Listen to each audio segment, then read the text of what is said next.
Olá, eu sou a irmã Martina e esse é o último vídeo da nossa série sobre os santos. Só como conclusão, algumas considerações que os próprios santos fizeram, obviamente, e que vêm da teologia cristã, da teologia católica e dos 20 séculos, enfim, né, de tradição espiritual cristã.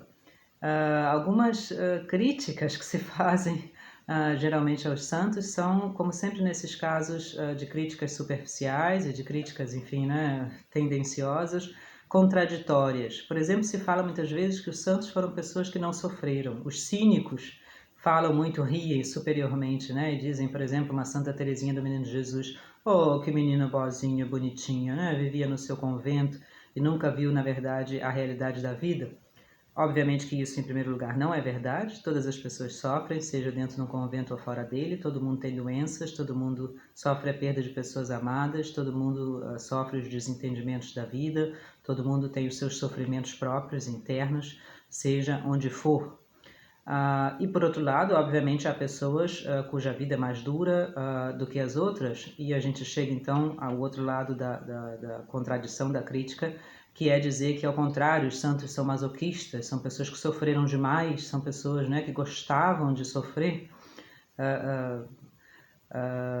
E aí a gente vê justamente o caso, por exemplo, né, da nossa Chiara, que é uma pessoa que certamente sofreu muito, e que, no entanto, não sofreu absolutamente porque ela quis, não foi culpa dela, nem plano dela, nem desejo dela que ela tivesse 2 filhos doentes e que ela tivesse câncer tão nova na vida e morresse de câncer aos 28 anos. Isso tudo são coisas que acontecem a qualquer pessoa, sejam pessoas de fé ou sejam pessoas sem fé, seja onde estiver e seja de que classe social, a que classe social pertença. O sofrimento faz parte da vida, se maior ou menor, de que tipo ele é, isso depende, enfim, né, da vida de todos nós. A fé, ela é apenas uma perspectiva diferente. A pessoa de fé não deixa de sofrer, a pessoa de fé, enfim, né, não deixa de passar pelas mesmas coisas que todos nós passamos, é alguém como nós.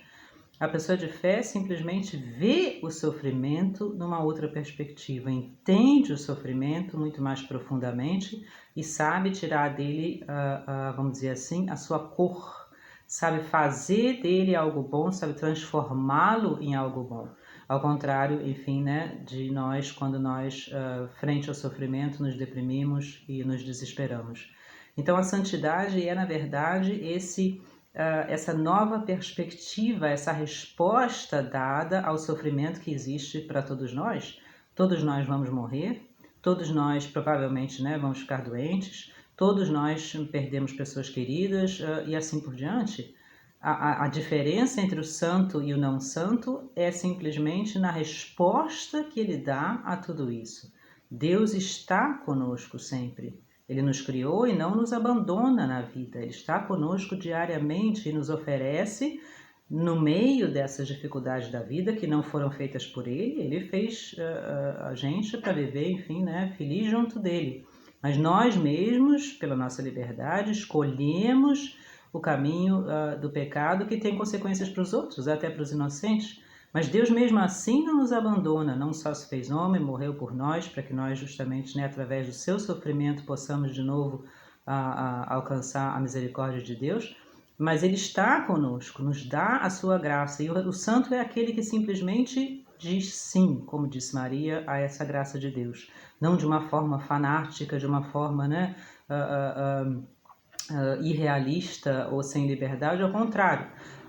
O santo pensa no que ele faz. O santo é aquele que justamente para e pensa, não deixa que a sua vida vire um movimento contínuo de inércia, não se deixa ser intimidado pelos outros, não se deixa levar pela pressão do ambiente, senão que o santo sim é que é a pessoa livre, é que é a pessoa racional, é que é a pessoa que vive, vamos dizer assim, na posse de si mesmo, é que é a pessoa madura. Os nossos tempos são tempos de imensa irresponsabilidade, muito causada pelo nosso progresso material.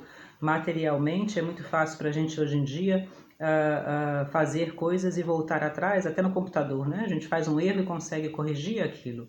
E a gente vai se acostumando que a vida e que a vida espiritual também são assim, que a rigor as coisas que a gente faz não têm consequência. E como diz o velho ditado, a vida não perdoa. A vida não é como o mundo material. A vida espiritual também não.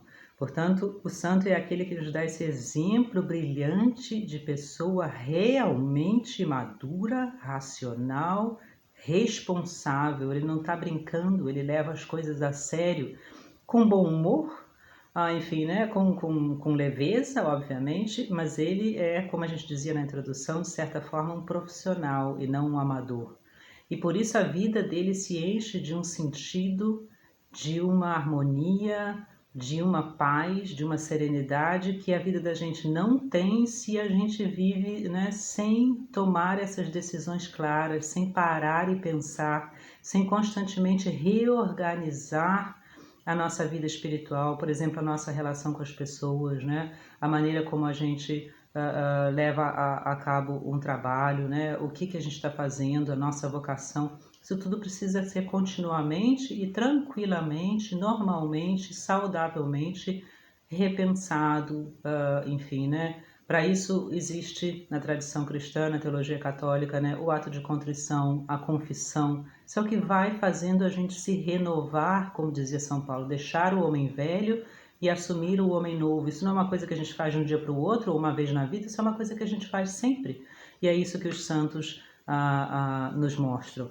Eles são pessoas simplesmente que, frente às dificuldades da vida, sem fanatismo e sem ingenuidade, são profundamente realistas, aceitam a realidade, a verdade de que Deus existe, de que Deus nos chama, de que Deus nos ama, de que a nossa vida tem um sentido, de que a nossa vida tem uma missão e de que, portanto, o central da vida, o mais importante, a pérola preciosa da vida é achar essa missão, é achar aquilo que nós realmente somos, é ser aquilo para o qual a gente foi criado, com defeitos, com falhas, mas não largar, não deixar de lado esse caminho, vamos dizer assim, que é, enfim, né, o caminho que nos faz ser quem nós realmente somos. E nesse sentido, então, o santo é o normal. O normal é, por exemplo, que uma mãe proteja seus filhos. O normal é que uma mãe, enfim, né, dê o melhor para os seus filhos. E é isso que a nossa Chiara fez. Ela não quis que os filhos fossem doentes. Ela não fez nada para isso. Mas tendo os filhos doentes, o que ela faz? Acompanha esses filhos com seu amor, com a sua proteção, até o momento da sua morte. O que é o contrário disso? É o que a gente vê hoje em dia e a gente não se dá conta, às vezes, né, do horror que é isso. A mãe tem um filho doente, qual é a solução? A mãe mata o seu filho, porque isso é o aborto. O aborto é simplesmente, né, matar aquela pessoa que é completamente indefesa e completamente inocente.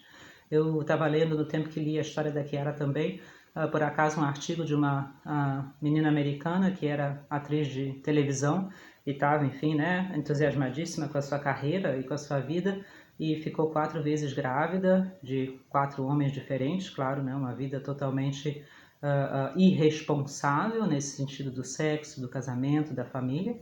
E ela fez 4 abortos, porque, obviamente, né, não lhe interessava nesse momento absolutamente ter filhos. Já estava começando, na casa dos 20 anos, a sua carreira na televisão. Os filhos eram saudáveis, mas ela não queria ter esses filhos. E aos 28 anos, na mesma idade da Chiara, que a Chiara morre, o que essa menina faz? Pega uma pistola, aponta na cabeça e dá um tiro. E por acaso o tiro, né, falha e ela sobrevive e então ela para pensar e conta depois como a vida dela era um vazio total e um desespero total. Morrer, vamos todos nós. Ficar doentes, vamos todos nós. Mas o que a gente faz disso? É o que os salmos antigos dizem, né? Em quem que a gente aposta? A gente aposta na vida, a gente aposta na carreira, a gente aposta, né, na futilidade, a gente aposta no nosso prestígio, no nosso orgulho, no nosso egoísmo. Durante um tempo a gente vai ter sucesso, mas no fim a morte vai vir para todo mundo. E o que a gente vai ter então na hora da morte? O que vai sobrar para a gente na hora da morte? E pior ainda, o que a gente vai ter então depois da morte? Isso é que os santos entenderam. Isso é como a Chiara dizia, a gente não vive para nós mesmos, a gente vive para a vida eterna. O que a gente faz aqui a gente está plantando para a vida eterna. Porque se a gente plantar para essa vida, os evangelhos estão cheios de parábolas nesse sentido, né?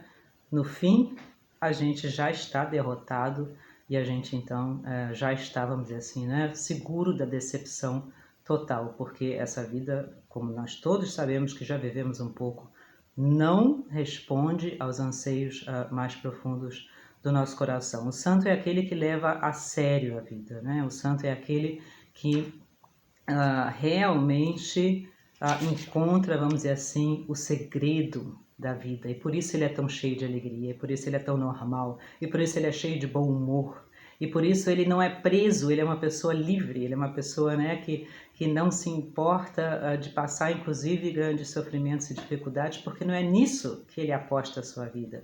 E por isso ele nem liga, vamos dizer assim, se os outros humilham ele ou não, né, se as pessoas, o que as pessoas pensam dele ou não, isso para ele não é importante. O importante para ele é que ele encontre essa pérola preciosa, é que ele encontre a sua missão, é que ele encontre aquilo que ele é, né? E que ele esteja junto de Deus. Se ele tem isso, como dizia Santa Teresa d'Ávila, só Deus basta. A gente não precisa mais nada.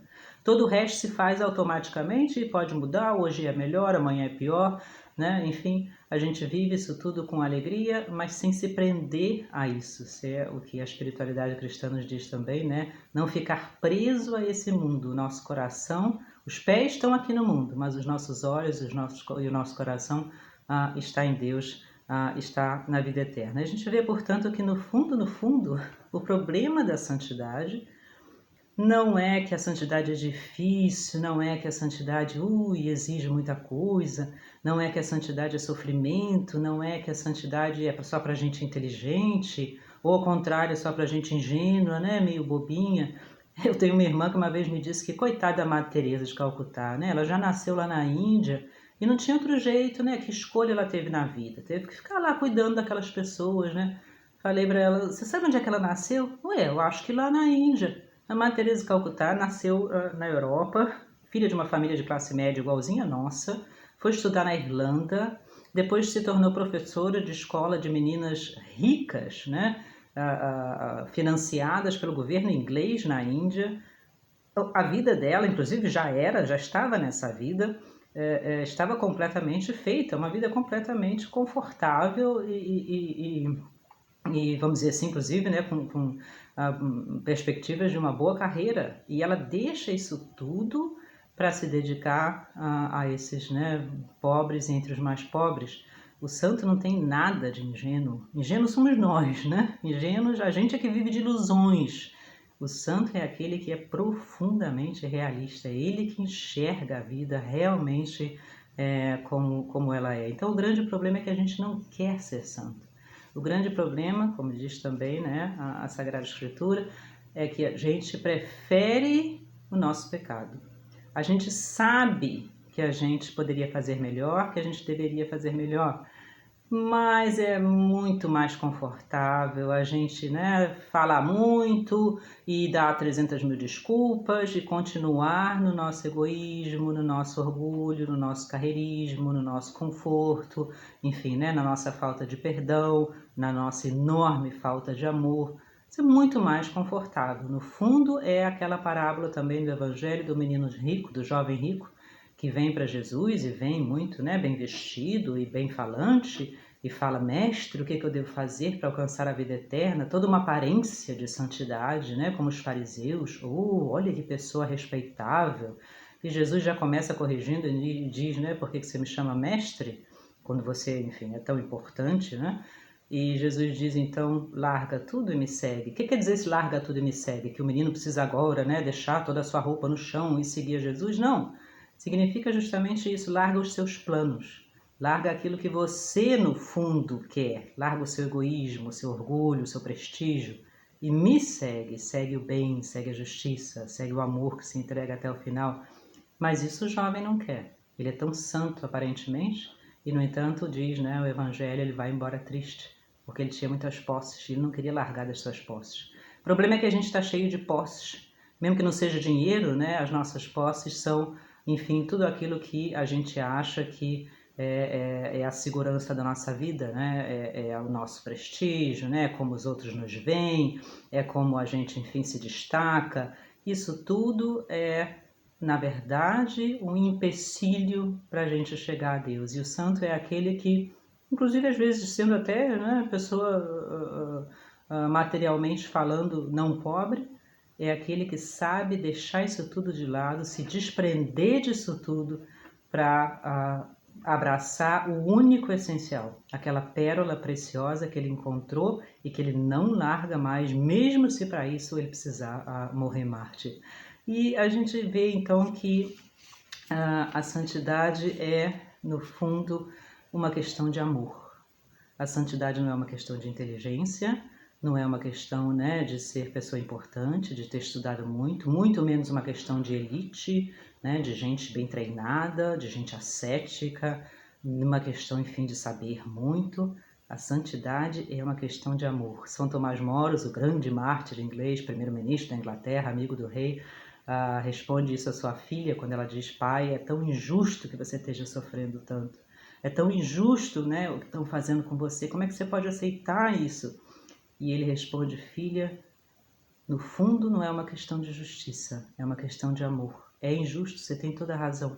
Mas o mais importante não é a justiça, o mais importante é que no fundo do meu coração está o amor de Deus. Eu amo nosso Senhor Jesus Cristo, eu amo o meu Senhor Jesus Cristo, e eu não posso abandoná-lo. Eu não gostaria de morrer mártir. Ele inclusive brinca, ele é uma pessoa de muito bom humor, né? Não tenho nenhuma vocação para mártir, mas o santo faz essa escolha. Se o amor a Deus, se a resposta de amor que ele tem que dar a Deus e que ele quer dar a Deus e aos outros envolve o seu sacrifício, ele vai até o sacrifício. Aí está o heroísmo das suas virtudes, né?